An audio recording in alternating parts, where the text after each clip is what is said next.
তোমরা আজ এই ভিডিওতে গুণনীয়ক ও গুণিতকের পার্থক্য শিখবে। তোমরা অলরেডি জেনেছো গুণনীয়ক কাকে বলে এবং গুণিতক কাকে বলে। ভিডিও ডেসক্রিপশন বক্সে ইউটিউবে দেখে নেবে, আর ফেসবুকেও দেখে নেবে যে গুণনীয়ক ও গুণিতক কাকে বলে।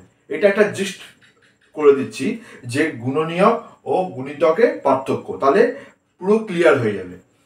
দেখো, কোনো একটি সংখ্যা যে সংখ্যার দ্বারা বিভাজ্য সেই সংখ্যাকে প্রথম সংখ্যা গুণনীয়ক বা উৎপাদক বা ফ্যাক্টর বলে। মনে করো 15 কাকে কোন কোন সংখ্যা দিয়ে ভাগ যাবে না, এটা ভাগ প্রসেস। ঠিক আছে, কোন কোন সংখ্যা দিয়ে ভাগ যাবে না, 15 ভাগ যাবে 1 দিয়ে, 5 দিয়ে, 3 দিয়ে আর 15 নিজে দিয়ে। তাহলে 1 3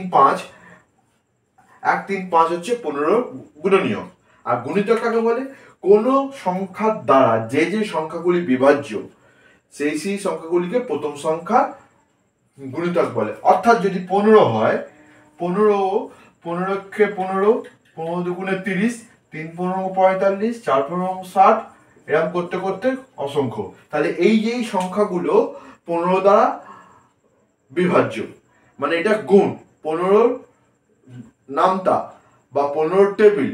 ঠিক আছে, তা যে কোনো সংখ্যার দ্বারা এইটা যে সংখ্যাগুলি বিভাজ্য, মানে এই সংখ্যাগুলি বিভাজ্য, সেগুলিকে বলবো প্রথম, এই সংখ্যাগুলিকে বলবো আমরা গুণিতক, আর এইগুলোকে বলবো আমরা গুণনীয়ক। তার মানে ভাগ প্রসেস হচ্ছে গুণনীয়ক আর গুণ প্রসেস হচ্ছে গুণিতক। অর্থাৎ কোন সংখ্যার গুণিতক হচ্ছে তাদের নামতা, আর কোন সংখ্যার গুণনীয়ক হচ্ছে যে সংখ্যাগুলি দিয়ে ভাগ যায়। তাহলে এটা শিখলে। এবার 2 নম্বর পয়েন্টটা কি?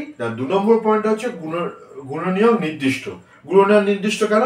15 আমরা কটা পেলাম? 1 পেয়েছি, 5 পেয়েছি, 3 পেয়েছি আর 15 পেয়েছি, 4টে সংখ্যা।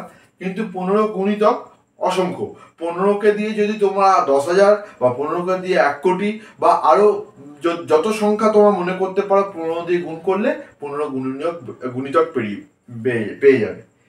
তাহলে গুণনীয়ক হচ্ছে নির্দিষ্ট আর গুণিতক হচ্ছে অসংখ্য।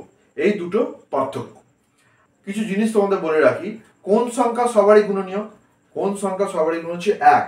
1 হচ্ছে সবারই গুণনীয়ক, কারণ 1 প্রতিটা সংখ্যা দিয়েই ভাগ যাবে।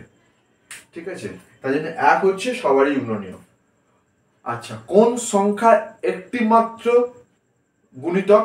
আমরা জানি গুণিতকের সংখ্যা অসংখ্য, কিন্তু এমন একটি সংখ্যা আছে যার গুণিতক মাত্র একটি, সেটা হচ্ছে 0। 0কে 0 দিয়ে গুণ করলে 0 হবে, আর 0কে যদি যত সংখ্যাই ভাবো তোমরা সেই সংখ্যা দিয়ে গুণ করো। মনে করো আমরা এই জায়গায় একটা সংখ্যা ভাবি, তাহলে 0 হবে। অর্থাৎ 0র গুণিতক একটি। আর 1 হচ্ছে এমন একটি সংখ্যা যেটা সবারই গুণনীয়। আচ্ছা, কিছু প্রশ্ন দেওয়া থাকবে ইউটিউবে ডেসক্রিপশনে, ওইটা ক্লিক করবে, প্রশ্ন অ্যান্সার গুলো বাড়িতে অবশ্যই করো। যদি তোমাদের কোনো অসুবিধা হয় তাহলে কমেন্ট বক্সে জানিও, আর ফেসবুকেও আমি এই ভিডিওটা আপলোড করে দেবো, দেখে নেব। ভিডিওটি যদি ভালো লেগে থাকে অতি অবশ্যই লাইক শেয়ার করো। যদি ইউটিউবে দেখে থাকো তো অতি অবশ্যই সাবস্ক্রাইব করে নিও, তাহলে যে কোনো ভিডিও তোমরা আগে দেখতে পাবে। আবার দেখা হবে।